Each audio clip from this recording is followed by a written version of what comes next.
The next sutta is a very important sutta, 47.20. On one occasion, the Blessed One was living among the Sumbas, where there was a town of the Sumbas named Sedaka. There the Blessed One addressed the monks thus, "Monks, Venerable Sir," the monks replied. The Blessed One said, "Monks, suppose that on hearing the most beautiful girl of the land, a great crowd of people would assemble. Now that most beautiful girl of the land would dance exquisitely and sing exquisitely. On hearing the most beautiful girl of the land is dancing, the most beautiful girl of the land is singing, an even larger crowd of people would assemble. Then a man would come along, wishing to live, not wishing to die, wishing for happiness, averse to suffering. Someone would say to him, 'Good man, you must carry around this bowl of oil filled to the brim between the crowd and the most beautiful girl of the land. A man with drawn sword will be falling right behind you, and wherever you spill even a little of the oil, right there you will fell your head.'" That means you'll chop off your head. What do you think, monks? Would that man stop attending to that bowl of oil and out of negligence turn his attention outwards? No, Venerable Sir. I have made up this simile, monks, in order to convey a meaning.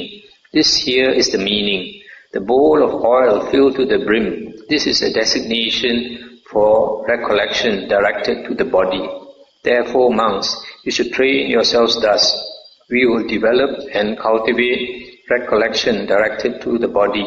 Make it our vehicle, make it our basis, stabilize it, exercise ourselves in it, and fully perfect it.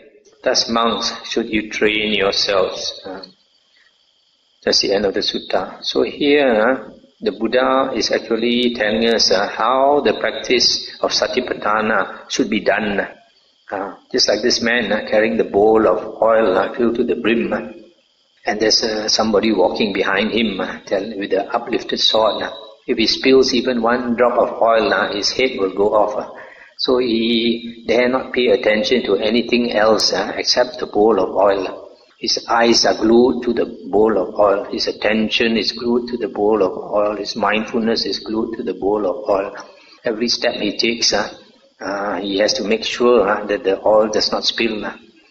So that is the simile to make us understand that is the way to practice satipatthana. Because in the earlier sutta we read, the Buddha said, a skillful monk who practices satipatthana in the right way, his mind becomes concentrated. And if it becomes one-pointed. So in this case you can see, if this man is walking, all his attention is fixed on that bowl of oil, nowhere else. His mind becomes one-pointed. So that is why when you practice satipatthana, you must end up with the jhanas. If you don't end up with the jhanas, the Buddha says that you are not practicing sati sampajanya. That monk thinks he is practicing sati sampajanya, but he is not practicing sati sampajanya because his mind does not become concentrated.